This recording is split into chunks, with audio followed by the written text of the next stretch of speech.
Well, I first began to, the first time it dawned on me in a bright light moment kind of way was when I was teaching a course for one of actually one of the principals of FOTO, Al Amato, and Al asked me when we were picking up groceries at the store that morning before the course how things were going. We had just started Texas Physical Therapy Specialists, and I said things were going very well. And he asked me how, like it was just a second nature, how are your outcomes?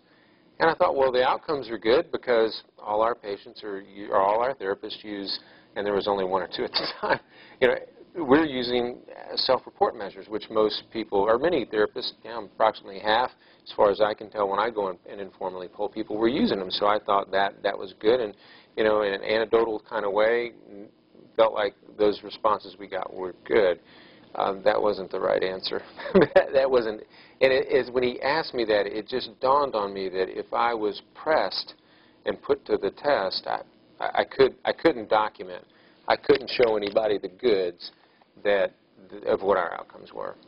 We were tried and we were found wanting. The very people who espoused to promote evidence-based practice, you know, we didn't have it. And that's the one thing that you do find is that no one thinks they're doing poorly, but most people don't know how they're actually doing. And I said, oh wow, you know, it's time to get with the program.